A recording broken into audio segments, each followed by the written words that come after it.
اللهم صل على محمد وعلى آل محمد كما صليت على إبراهيم وعلى آل إبراهيم إنك حميد مجيد. اللهم بارك على محمد وعلى آل محمد كما باركت على إبراهيم وعلى آل إبراهيم إنك حميد مجيد. سبحانك لا علم لنا إلا ما علمتنا إنك أنت العليم الحكيم. قال الله تبارك وتعالى: فخلف من بعدهم خلف أضاعوا الصلاة واتبعوا الشهوات فسوف يلقون غيا. اللهم صل وسلم على نبيك المجتبى وحبيبك المرتضى. رسول کریم صلی اللہ علیہ وسلم کی حیات طیبہ سے جس چیز کی ہمیں سب سے زیادہ اہمیت ملتی ہے وہ نماز ہے. آپ صلی اللہ علیہ وسلم کی حیات طیبہ کو اگر آپ چھانیں پڑھیں تو آپ کو یہ ملے گا کہ جس کو بھی آپ کلمے کی دعوت دیتے تھے تو اسلام قبول کرنے کے بعد سب سے پہلا کام اسے کہا جاتا تھا کہ تم نے نماز بھی پڑھنی ہے. اور جب آپ صحابہ کو لڑائی کے لیے جہاد کے لیے بھیجتے تو آپ یوں ہی فرمایا کرتے تھے کہ جا کے انہیں اسلام کی دین کی دعوت دینا. اگر اسلام اور دین کی دعوت کو قبول کر لیں تو پھر انہیں کہنا کہ اللہ رب العزت نے تم پر 5 نمازیں بھی فرض کی. کہیں آپ کو ایک موقع بھی ایسا نہیں ملے گا کہ رسول کریم صلی اللہ علیہ وسلم نے یہ فرمایا ہو کہ اب مسلمان ہو گئے ہو، اب تم نے اپنے مالی معاملات ٹھیک رکھنے ہیں، اب اسلام قبول کر لیا ہے اب اخلاق ٹھیک رکھنے ہیں، اب اسلام قبول کر لیا ہے اب تم نے زندگی میں یہ چیزیں درست کرنی ہیں، حلال کمانا ہے، حرام کی طرف نہیں جانا. کوئی ایک واقعہ ایسا نہیں ملتا. کیوں نہیں ملتا؟ اس لیے کہ نماز کو رسول کریم صلی اللہ علیہ وسلم نے وہ ستون قرار دیا ہے جس ستون پر اسلام کی پوری چھت کھڑی ہو. جس ستون پر اسلام کی پوری چھت کھڑی ہوگی وہ ستون کیا ہے؟ نماز ہے. اور رسول کریم صلی اللہ علیہ وسلم نے اسی بات کی اہمیت کے پیش نظر ہر موقع پہ صحابہ کرام رضوان اللہ علیہم اجمعین کو نماز کی طرف لگایا، نماز کی ترغیب دی، نماز کی تاکید کی. اور اس اتنی زیادہ تاکید کی عبداللہ بن مسعود رضی اللہ تعالیٰ عنہ فرماتے ہیں کہ رسول کریم صلی اللہ علیہ وسلم کی حیات طیبہ میں جو آدمی 100% پکا ٹھکا منافق ہوتا تھا لیکن اس کی جرت نہیں ہوتی تھی کہ نماز کا وقت ہو اور وہ مسجد کی صفوں میں نظر نہ آئے. نماز اتنی زیادہ ضروری چیز تھی. اور واضح طور پہ رسول کریم صلی اللہ علیہ وسلم نے ارشاد فرمایا: العہد الذی بیننا وبینہم ترک الصلاۃ. فرمایا ہمارا اور مشرکین کا فرق صرف اور صرف کیا فرق ہے؟ نماز کا فرق. من ترک الصلاۃ متعمدا فقد کفر. آپ نے فرمایا جو جان بوجھ کے نماز چھوڑ دے تو یہ آدمی کفر کے راستے پہ چل پڑا ہے. یہ رسول کریم صلی اللہ علیہ وسلم فرما رہے ہیں. اور فرمایا لا تترکن الصلاۃ متعمدا. ایک صحابی کو نصیحت کرتے ہوئے فرمایا کہ ایک نماز بھی جان بوجھ کے نہ چھوڑنا. ایک نماز. ہمارے ہاں بڑے فخر سے لوگ یہ کہہ دیتے ہیں کہ ہم نے زندگی میں کبھی جمعہ نہیں چھوڑا، باقی نمازیں. کوئی کہتا ہے میں 2 پڑھتا ہوں 3 رہ جاتی ہیں تو باقی. کوئی کہتا ہے میں 4 پڑھ لیتا ہوں 1 نہیں پڑھی جاتی. اللہ کے رسول صلی اللہ علیہ وسلم فرماتے ہیں جو ایک نماز بھی چھوڑ دیتا ہے اللہ کی ذمہ داری سے نکل جاتا ہے. جو ایک نماز بھی چھوڑ دیتا ہے اللہ کی ذمہ داری سے نکل جاتا ہے. اور ایک نماز چھوڑنے کا نقصان کیا ہے؟ رسول کریم صلی اللہ علیہ وسلم نے ارشاد فرمایا من فاتتہ العصر. جس آدمی کی عصر کی ایک نماز زندگی میں فوت ہو گئی وہ سمجھے میرا اتنا نقصان ہو گیا، اتنا خسارہ ہو گیا، اتنا لاس ہو گیا جیسے میرا گھر بار کاروبار سب کچھ چھن گیا اور میں دیوالیہ ہو کے مقروض ہو کے روڈ کے اوپر آ گیا. ایک عصر کی نماز چھوڑنے کا وبال اور نقصان اتنا زیادہ ہے.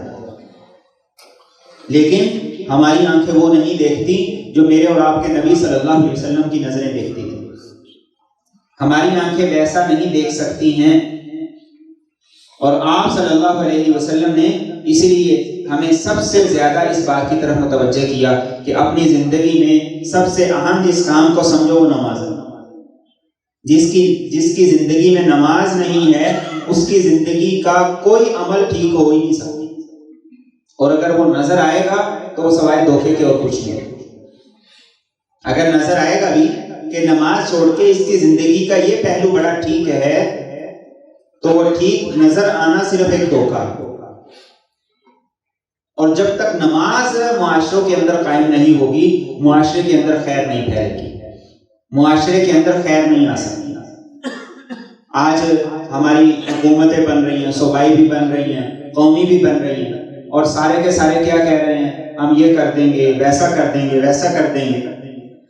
لیکن قرآن کیا کہتا ہے؟ سورہ حج میں اللہ فرماتے ہیں الذین ان مکناہم فی الارض اقاموا الصلاۃ، فرمایا اگر ہم حکومت دیں تو حکومت کی سب سے پہلی ذمہ داری کیا ہے کہ اس نے ایک ایسا شعبہ قائم کرنا ہے، ایک ایسی وزارت قائم کرنی ہے جو ایسا ماحول بنائے، ایسی ترتیب، ایسا اسکیجول بنا دے کہ لوگ نمازی بن جائیں۔ حکومت کی ذمہ داری ہے۔ وَآتَوُا الزَّکاۃ، ایسا ماحول بنا دے کہ کوئی آدمی ایسا نہ رہے جس پہ زکوٰۃ فرض ہے زکوٰۃ نہ دے۔ آج 95% مسلم معاشرے وہ بے نمازی ہیں۔ آج 60% سے زائد مسلم معاشرے میں لوگ ایسے ہیں جو زکوٰۃ ہی نہیں دیتے یا پوری نہیں دیتے۔ وَأَمَرُوا بِالْمَعْرُوفِ وَنَهَوْا عَنِ الْمُنکَرِ، اور فرمایا حکومت کی ذمہ داری یہ ہے ایسے شعبے قائم کرے اور ایسے ڈپارٹمنٹ قائم کرے، ایسی وزارت قائم کرے کہ وہ لوگوں کو نیکی کا حکم دے، لوگوں کو برائی سے منع کرے، روکے۔ آج یہ 4 کام اگر مسلم معاشروں کے اندر ہوں تو معاشروں میں خیر ہی پھیلے گی، معاشروں کے اندر بھلائی ہی پھیلے گی۔ لیکن ہم دیکھتے ہیں کہ مسلم حکمرانوں کی ترجیحات میں یہ چاروں کی چاروں باتیں شامل ہیں۔ رسول کریم صلی اللہ علیہ وسلم نے اسی لیے ہمیں اس بات کی طرف متوجہ کیا۔ ایک تابعی ہیں بہت بڑے، امام مجاہد، انہوں نے حضرت عبداللہ بن عباس سے پوچھا کہ بتاؤ صحابہ سب سے بڑا جرم کس چیز کو سمجھتے تھے؟ صحابہ کی زندگی میں وہ کون سا کام ایسا تھا جس کی وجہ سے کسی بھی شخص کو کافر سمجھا جاتا تھا؟ تو عبداللہ بن عباس کا جواب یہ تھا جو نماز کو چھوڑتا تھا صحابہ اسے کافر سمجھتے تھے۔ جو نماز کو چھوڑتا تھا صحابہ اسے کافر سمجھتے تھے۔ نماز کو چھوڑنا اتنا بڑا جرم، نماز کو چھوڑنا اتنا بڑا جرم ہے۔ لیکن آج ہمارے معاشروں سے ایک مسلمان کی زندگی سے نماز کی اہمیت نکل گئی، اور بسا اوقات تو ایسی بات کہتی جاتی ہے کہ گویا کہ نماز تو دین میں کوئی اہمیت ہی رکھتی، نماز تو فارغ لوگوں کا کام ہے، کوئی بات نہیں میں نماز ہی نہیں پڑھتا لیکن میں اپنے بیوی بچوں کے حقوق تو پورے کر رہا ہوں نا، اس کے حلال کمانا بھی تو عبادت ہے۔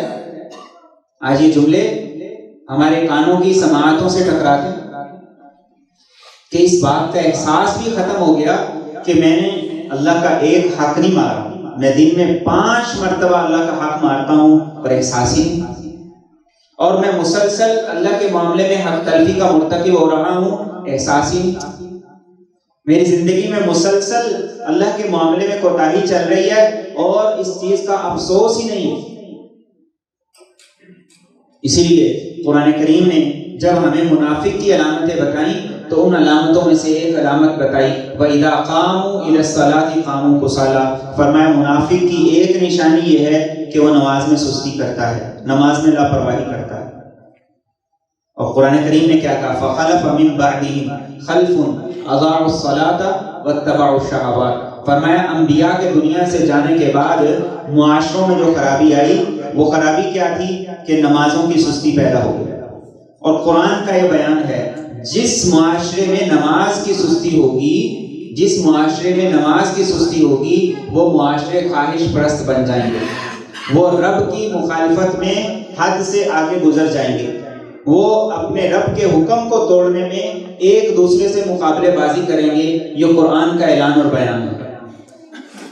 آج آپ دیکھ لیجیے معاشروں کے اندر جتنی خرابیاں ہیں وہ ساری یہیں سے جنم لے رہی ہیں، اور ہم اس بیماری کی اصلاح اور اس کی دوا کرنے کے لیے راضی نہیں ہے، جس بیماری سے ساری بیماریاں پیدا ہو رہی ہیں۔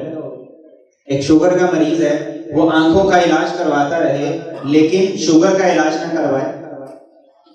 شوگر کا مریض اپنی کڈنی کا علاج کرواتا رہے، اپنے گردوں کا علاج کرواتا رہے لیکن شوگر پہ کنٹرول نہ کرے۔ وہ اپنی ہڈیوں کے لیے کیلشیم کھاتا رہے لیکن شوگر کی دوائی نہ لے تو اس کا مرض بڑھتا رہے گا جو یہ دوا کرتا رہے گا۔ ہمارے اسلام اور دین کے اندر نماز کی بھی بیائی اسی طرح اہمیت ہے۔ نماز کو چھوڑ کے ہم معاملات کو ٹھیک کریں گے، ہم اخلاق کو ٹھیک کریں گے، ہم باقی چیزوں کو ٹھیک کریں گے، اس کا فائدہ 10% بھی نہیں ہوگا جب تک کہ نماز کی اصلاح نہیں ہوگی۔ جو قرآن کہتا ہے فَخَلَفَ مِن بَعْدِهِمْ خَلْفٌ اضاعوا الصلاة واتبعوا الشہوات، جو نمازوں کو چھوڑے گا وہ خواہش پرستی میں مبتلا ہوگا، اور نتیجہ کیا ہوگا؟ فَسَوْفَ يَلْقَوْنَ غَيًّا، قیامت کے دن ایسے لوگوں کو جہنم کی اس وادی میں ڈالا جائے گا جس کا نام غی ہے۔ اور یہ غی کون سی وادی ہے؟ فرمایا گیا کہ جہنم کی وہ وادی ہے جو سب سے زیادہ گہری ہے اور اس کے اندر ایک کنواں ہے۔ جب جہنم کی آگ اور اس کی تپش ٹھنڈی ہوتی ہے، کم ہوتی ہے، اللہ اس کنویں کا منہ کھولتے ہیں اور جہنم کی آگ دوبارہ تیز ہو جاتی ہے۔ فرمایا بے نمازیوں کو اس میں ڈالا جائے گا۔ آج ہم کہاں کھڑے ہیں؟ ہماری اولاد اس معاملے میں کہاں کھڑی ہے؟ ہمارا گھرانہ اس معاملے میں کہاں کھڑا ہے؟ اور کیا ہم اس کی فکر کر رہے ہیں؟ ہم اس کی کوئی سوچ بچار کر رہے ہیں؟ آج اس کی طرف ہماری توجہ نہیں۔ آج اس معاملے میں ہم غفلت اور لاپرواہی کے مرتکب ہیں اور احساس بھی نہیں۔ انسان کے اندر جب کسی چیز کا احساس ختم ہو جاتا ہے تو پھر احساس کے ختم ہونے کے بعد پھر اس کی واپسی کا کوئی امکان نہیں رہتا۔ جو سمجھتا ہی نہیں ہے میں بیمار ہوں وہ دوا کیسے لے گا؟ جو سمجھتا نہیں ہے مجھے پرابلم اور مسئلہ ہے وہ علاج کیوں کروائے گا؟ علاج اور دوا کی طرف تو وہ جائے گا جو سمجھے گا کہ میں بیمار ہوں، میں مریض ہوں۔ اور صحابہ کی زندگیوں میں نماز کی کیا اہمیت ہے؟ حضرت عمر فاروق رضی اللہ تعالیٰ عنہ، آپ کو جس وقت نیزہ مارا گیا اور شدید زخمی ہو گئے، اتنے زخمی ہو گئے کہ پینے کے لیے جب دودھ پیش کیا گیا، آپ نے دودھ پیا تو وہ سارا کا سارا آنتوں کے راستے سے باہر آ گیا، پیٹ اتنا زیادہ زخمی تھا، بے ہوش ہو گئے۔ جب ہوش آئی تو پوچھا لوگوں نے نماز پڑھ لی ہے؟ تو کہا جی ہاں پڑھ لی ہے۔ تو آپ نے کہا پانی لاؤ میں وضو کروں، نماز پڑھوں، اور فرمایا اس آدمی کا اسلام اور دین میں کوئی حصہ نہیں ہے جو نماز نہیں پڑھتا ہے۔ اس آدمی کا اسلام اور دین میں کوئی حصہ نہیں جو نماز نہیں پڑھتا ہے۔ امام المتقین، امام الاولیاء مولا علی کرم اللہ وجہہ، آپ پر اگر حملے کی منصوبہ بندی کی جاتی ہے تو کیسے منصوبہ بندی کی جاتی ہے کہ صرف ایک حالت ایسی ہے کہ اگر حملہ کیا جائے تو حملہ آور بچ سکتا ہے، ورنہ علی کے سامنے مرہب جیسا بھی ہو تو 2 ٹکڑے ہو کے گرتا ہے۔ تو کس ٹائم پہ حملہ کرنا ہے؟ کہا جب نماز کے لیے کھڑے ہوں تو اتنا اللہ کی طرف متوجہ ہوتے ہیں کسی اور بات کی فکر نہیں ہوتی، اور اسی نماز کے وقت میں حملہ کیا جاتا ہے کہ انہیں پتہ ہے کہ حکمران ہیں، امیر المومنین ہیں، ساری چیزوں کے ساتھ اگر کسی چیز پہ کمپرومائز نہیں کر سکتے تو وہ نماز ہے۔ آج ہم جس چیز پہ سب سے پہلے کمپرومائز کرتے ہیں وہ ہماری نماز ہے۔ جس چیز پہ ہم سب سے پہلے کمپرومائز کرتے ہیں وہ ہماری نماز ہے۔ اور میرے اور آپ کے نبی صلی اللہ علیہ وسلم، آپ جب بیمار ہو گئے اور شدید بیمار ہو گئے، اب آپ کا جانشین کون ہوگا؟ آپ کے بعد خلیفہ کون بنے گا؟ آپ نے اس کی علامت اور نشانی کس بات کو قرار دیا؟ ہمارے ہاں قومی اسمبلی کے یہ نئے ممبرز کیا کر رہے ہیں؟ حلف اٹھا رہے ہیں، جا کے کہ حلف اٹھا رہے ہیں، سائن کر رہے ہیں، دستخط کر رہے ہیں۔ آپ اپنی جانشینی منتقل کر رہے ہیں، آپ اپنا خلیفہ مقرر کر رہے ہیں۔ کیسے؟ بیمار ہو گئے، نماز کا وقت ہے، نماز کے لیے تشریف نہیں لے جا سکتے، تو کہا مرو ابا بکر فلیصلی بالناس، ابو بکر کو کہو کہ نماز پڑھائے، کہ میرے بعد جانشین میرے ابو بکر ہوں گے، جس کو میرا مسلح ملے گا وہ میرے بعد میرا جانشین ہوگا۔ تو عائشہ نے کہا یا رسول اللہ صلی اللہ علیہ وسلم، ابو بکر تو بڑے نرم دل کے ہیں، بڑے کمزور دل کے ہیں، وہ آپ کی جگہ نہیں کھڑے ہو سکتے. وہ آپ کی جگہ کھڑے ہوں گے تو ان کی آنکھوں سے آنسو جاری ہوں گے، نماز ہی نہیں پڑھا سکتے. اللہ کے رسول صلی اللہ علیہ وسلم نے سخت غصے کا اظہار کیا. ابو بکر صدیق رضی اللہ تعالیٰ عنہ نماز کے لیے کھڑے ہو جاتے ہیں، نماز شروع کر دیتے ہیں، اور اللہ کے رسول صلی اللہ علیہ وسلم کو محسوس ہوتا ہے کہ اب طبیعت کچھ بہتر ہو گئی. کچھ دیر پہلے طبیعت بہتر نہیں تھی، ابو بکر کو کہا نماز پڑھاؤ. اب محسوس یہ ہوا نماز کھڑی ہو گئی ہے، طبیعت کچھ بہتر ہو گئی ہے، اور بہتر کتنی ہوئی ہے وہ آپ سن لیجئے اور دل کے کانوں سے سنیے کہ اللہ کے رسول صلی اللہ علیہ وسلم کی طبیعت بہتر ہوئی، اور اتنی بہتر ہوئی کہ آپ نے ایک طرف کندھے پہ ہاتھ رکھا حضرت عباس کے، اور دوسری طرف کندھے پہ ہاتھ رکھا مولا علی رضی اللہ تعالیٰ عنہ کے. اور عائشہ فرماتی ہیں کہ حالت اور کیفیت یہ تھی کہ جسم مبارک کا بوجھ زمین پہ نہیں پڑ رہا تھا، پاؤں زمین پہ نہیں لگ رہے تھے، دو لوگوں کے سہارے پر کندھے پر چلتے چلتے مصلی تک تشریف لے گئے، اور جہاں تک چل کے گئے ہیں زمین پہ آپ کے مبارک قدمین کے گھسٹنے کی وجہ سے 2 نشان پڑ گئے. کس حالت میں میرے اور آپ کے نبی نماز کے لیے جا رہے ہیں، کس حالت میں میرے اور آپ کے نبی نماز کے لیے جا رہے ہیں. اگر آپ یہ نماز مسجد میں نہ ادا فرماتے، گھر میں ادا کرنے کی دین نے، شریعت نے خود گنجائش دی، خود رسول کریم صلی اللہ علیہ وسلم کی احادیث یہ بتاتی ہیں. لیکن امت کو یہ پیغام دیا کہ تمہارے نبی کی زندگی کے اندر بھی نماز کی اس قدر زیادہ اہمیت ہے. اور کیوں نہ ہو، کہ فرمایا قرۃ عینی فی الصلاۃ، قرۃ عینی فی الصلاۃ، میری آنکھوں کی ٹھنڈک نماز کے اندر ہے، میری آنکھوں کی ٹھنڈک نماز میں ہے. نماز پڑھنے والا اپنے نبی کی آنکھوں کی ٹھنڈک کا سامان کر رہا ہے. نماز کو معمولی نہ سمجھیں. اس نماز پہ کچھ نہ ملے، اس نماز پہ کوئی اجر نہ ملے، ساری زندگی سجدے کر کر کے کوئی نیکی انسان کے کھاتے میں نہ آئے، لیکن کل قیامت کے دن اللہ کے رسول صلی اللہ علیہ وسلم صرف یہ کہہ دیں کہ تیری نماز نے میری آنکھوں پہ ٹھنڈک پہنچائی ہے. اس سے بڑا صلہ اور کوئی ہو سکتا ہے؟ اس سے بڑا صلہ کوئی اور ہو سکتا ہے؟ قرۃ عینی فی الصلاۃ، فرمایا میری آنکھوں کی ٹھنڈک نماز میں ہے. کوئی جتنے مرضی دعوے کر لے اپنے معاملات کی اصلاح کے، کوئی جتنے مرضی دعوے کر لے اپنی محبتوں کے، کوئی جتنے مرضی دعوے کر لے اپنے عاشق رسول ہونے کے، لیکن جب تک اس کی زندگی کے اندر نماز نہیں ہے، جب تک اس کی زندگی کے اندر نماز نہیں ہے، اس وقت تک وہ خود کو کچھ بھی کہے اس کا کہنا قبول نہیں ہے. قرۃ عینی فی الصلاۃ. اور یہ آنکھوں کی ٹھنڈک ہی تو ہے، یہ آنکھوں کی ٹھنڈک ہی تو ہے کہ جب چلنا مشکل ہے، 2 آدمیوں کے سہارے سے آپ چل رہے ہیں، لیکن نماز نہیں چھوڑ رہے، اس پہ کمپرومائز نہیں کر رہے. آخر اس نماز کے اندر ایسا کچھ ہے جو ذکر میں نہیں ہے، جو تسبیح میں نہیں ہے، جو درود میں نہیں ہے، جو اللہ اللہ کرنے میں نہیں ہے، جو نماز کے اندر ہے، جو نماز کے اندر ہے. آج اس نماز کے معاملے میں ہم سستی اور لاپرواہی کے مرتکب ہیں. آج اس نماز کے معاملے میں ہم غفلت اور لاپرواہی کا ارتکاب کریں. اور آپ اعلان نبوت کرتے ہیں سوموار کے دن، اعلان نبوت کے بعد سب سے پہلا کام آپ کیا کرتے ہیں؟ نماز پڑھتے ہیں. اعلان نبوت کے بعد سب سے پہلا کام نماز ہے. اور انتہائی بیماری کی حالت میں زندگی کے آخری ایام ہیں، ساری چیزیں چھوڑ دی ہیں، نماز نہیں چھوڑی ہے. اور پھر دنیا سے جاتے ہوئے آخری کلمات کیا ہیں؟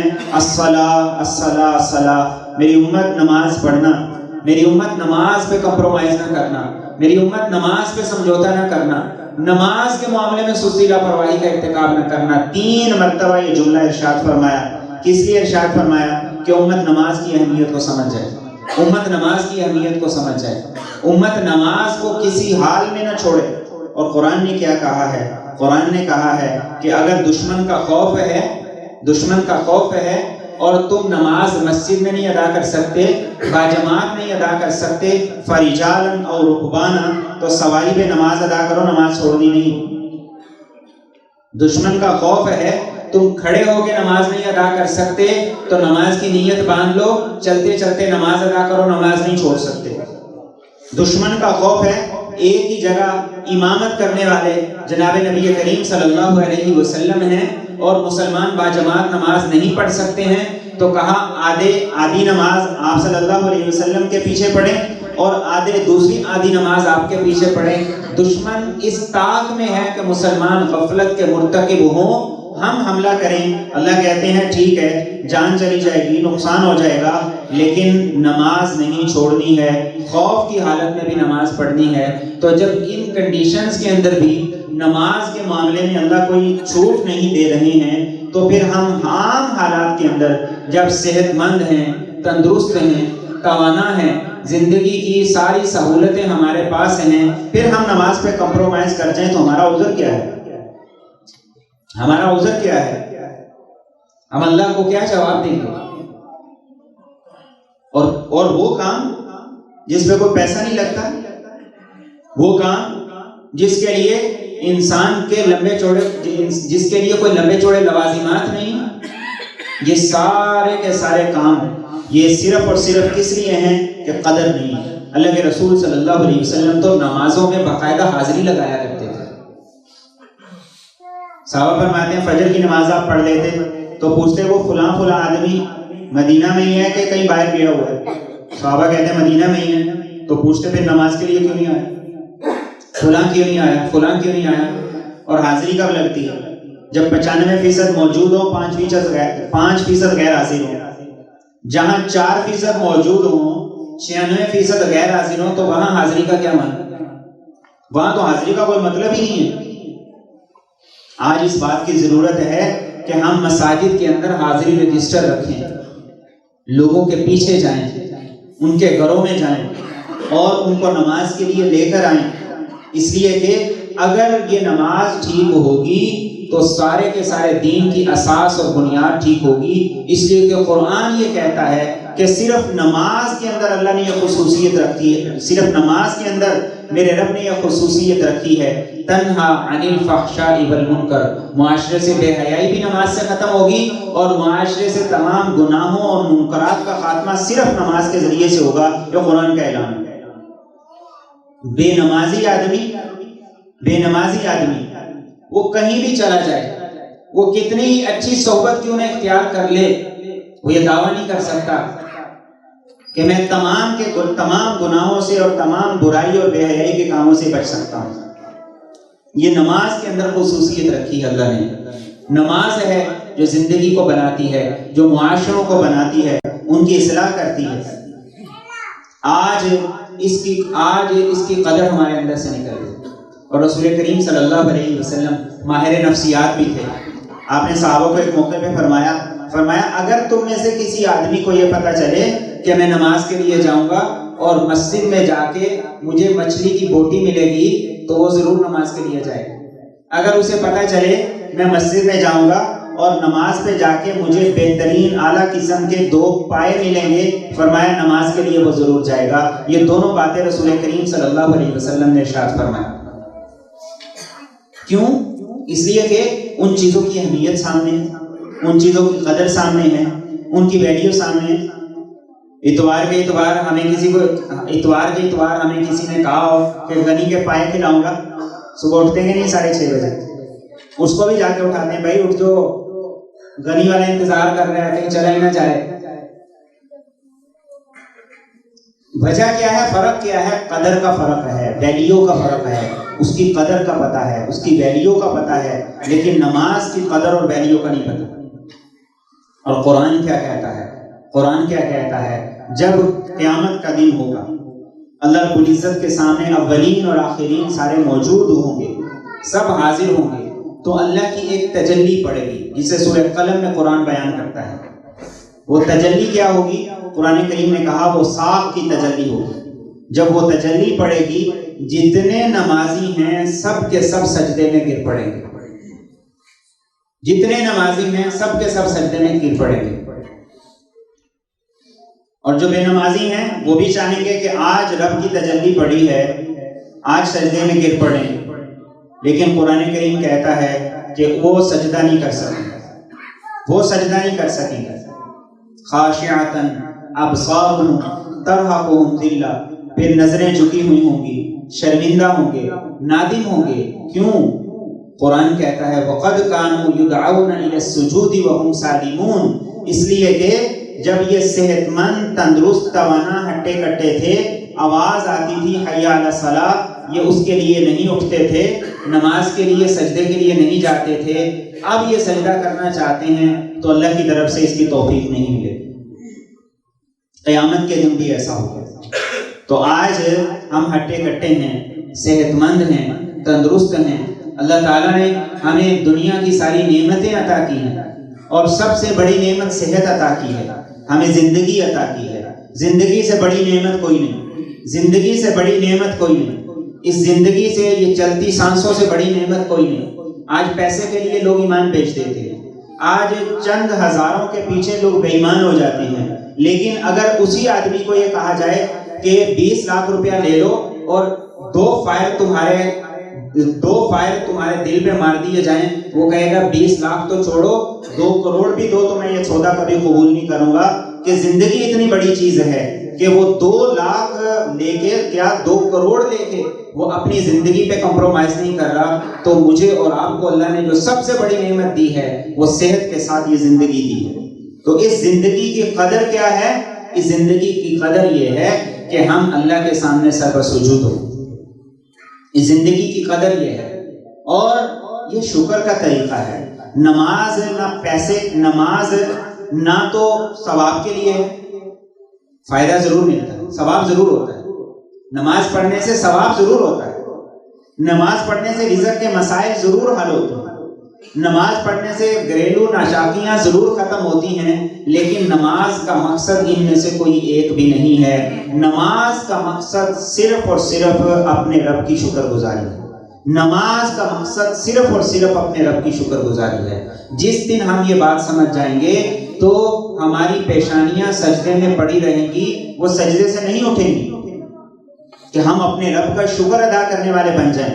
اس کے لیے سب سے بہترین صورت کیا بتائی ہے رب نے؟ اس نے خود بتایا ہے سجدے میں اپنی جبین رکھو. بس یہ سجدے میں اپنی جبین رکھو، یہ میری شکر گزاری کی سب سے بہترین صورت ہے. موسیٰ علیہ السلام کے پاس ایک عورت آئی اور اس نے کہا کہ اللہ کے نبی، میرے سے بہت بڑا گناہ ہو گیا ہے، اللہ سے تو میں توبہ کر چکی ہوں، تو آپ سے بھی درخواست ہے آپ اللہ سے میری سفارش کر دیجئے، اللہ میرے گناہوں کو معاف کر دے. موسیٰ علیہ السلام نے اس سے پوچھا وما ذنبک، کیا گناہ ہوا ہے؟ اس نے کہا میں نے زنا کی، زنا کے بعد بچہ پیدا ہوا اور میں نے اسے قتل کر دیا. تو موسیٰ علیہ السلام جلالی پیغمبر تھے، غصہ ہائی ہو گیا. تو غصہ جب زیادہ ہوا تو آپ نے اسے کہا کہ تو یہاں سے نکل جا، ایسا نہ ہو کہ تیرے گناہ کی وجہ سے ہم پر کوئی اللہ کا عذاب آ جائے، تیری نحوست ہم پہ پڑ جائے. وہ عورت روتی ہوئی اور سہمی ہوئی وہاں سے نکل گئی. اللہ کی طرف سے جبریل امین وحی لے کر آئے تو موسیٰ علیہ السلام سے کہا گیا کہ اللہ رب العزت آپ سے پوچھتے ہیں کہ ایک عورت جب آپ کے پاس آئی ہے، اللہ سے توبہ کر کے آئی ہے اور آپ کو اپنا سفارشی بنا رہی ہے، تو آپ نے اسے اپنے گھر سے واپس کیوں لوٹا دیا؟ تو موسیٰ علیہ السلام نے کہا کہ اس لیے کہ اس کا گناہ بہت بڑا تھا. تو جبریل نے کہا کہ میرا رب یہ کہتا ہے تمہیں میں بتاؤں اس شخص کے بارے میں جس کا گناہ اس عورت کے گناہ سے بھی بڑا، جس نے زنا کیا، زنا کے بعد بچہ پیدا ہوا، پھر بچے کو قتل کر دیا، پھر نادم اور شرمندہ بھی ہے. اس سے بڑا گناہ میں بتاؤں کس کا گناہ ہے؟ تو موسیٰ علیہ السلام نے کہا بتاؤ رب کا کیا پیغام ہے؟ تو جبریل نے کہا جو جان بوجھ کے ایک نماز چھوڑ دے، اللہ کی نظر میں اس کا گناہ اس زانیہ عورت سے بھی بڑا ہے. آج ہم زنا کو گناہ سمجھتے ہیں لیکن نماز چھوڑنے کو گناہ نہیں سمجھتے. اور اللہ کے رسول صلی اللہ علیہ وسلم نے کیا بات ارشاد فرمائی. آج بے وفائی کے شکوے ہر کوئی کرتا ہے، آج بے وفائی کی باتیں ہر کوئی کرتا ہے. اللہ کے رسول صلی اللہ علیہ وسلم نے کیا فرمائی؟ الجفا کل الجفا. اللہ کے رسول فرماتے ہیں بے وفائی ہے اور سراسر بے وفائی ہے. اللہ فرما رہے ہیں بے وفائی ہے اور سراسر بے وفائی ہے. والکفر والنفاق، اور کفر ہے اور منافقت ہے اس آدمی کا فعل اور اس آدمی کا کام جو اللہ کے منادی کو سنے کہ وہ کہتا ہے حی علی الصلاۃ حی علی الفلاح، کامیابی کی طرف آؤ، اور وہ اس آواز کو سن کر نماز کی طرف نہ جائے، یہ سراسر بے وفائی ہے۔ اور اس سے بڑی بے وفائی کیا ہو؟